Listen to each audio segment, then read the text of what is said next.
I was doing exams, medical school, I remember one time I was about to go in for an exam. I was standing with a friend of mine who comes from a particular region where they like doing juju in Ghana. I don't want to mention the name, but a particular region. Just as he was about to go, he'd do some shh. Then he said, Pipi kuma kate gamale 20 and your bamagbo. I said, what? I said, what are you saying? Then I said, shh. Pipi kuma kate gamale 20 and your bamagbo and your bamagbo and your bamagbo. I said, what are you saying? He is casting a spell on the examiners before he goes inside for the oral exam. People are using power, so I will also speak in tongues. Kambandalaba shekababa sadalabalabala mando setalama taliba kambaralama leitandele bekeberelebe. And you must learn how to speak in tongues without opening your mouth. Sometimes when you are having an interview, when they look at your face and even look at your eyes, they say, I don't like you.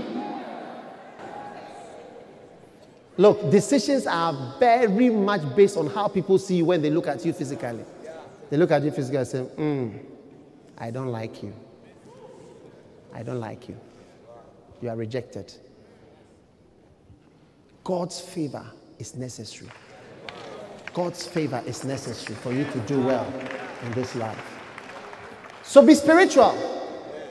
So when you start to speak in tongues, you begin to get nearer prophetic things. Because when you speak in tongues and you interpret, it's the same as prophecy. If I speak in Mando sentelemina nano sandelema romoloda shamilama kamonda libandalaba.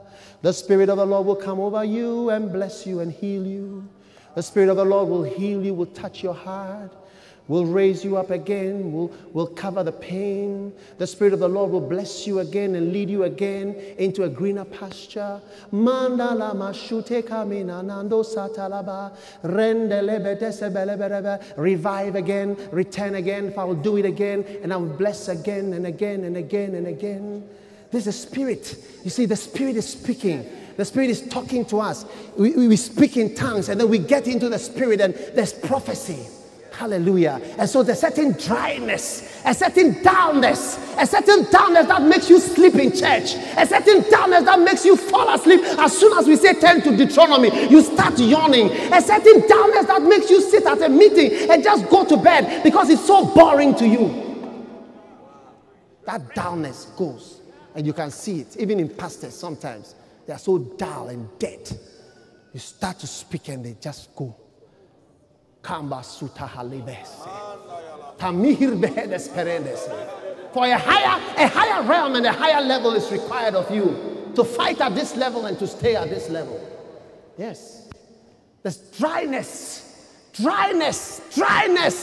dryness of your life goes, and what you say has power. When you speak to people about Jesus, they'll not just say, I get your point. But they'll be saved. They'll be touched. They'll be affected. Because there's some power, there's some spirit, there's something in you. Yeah.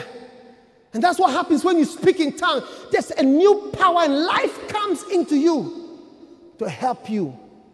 And that dullness and deadness of your spirit and of your life goes away. Hallelujah.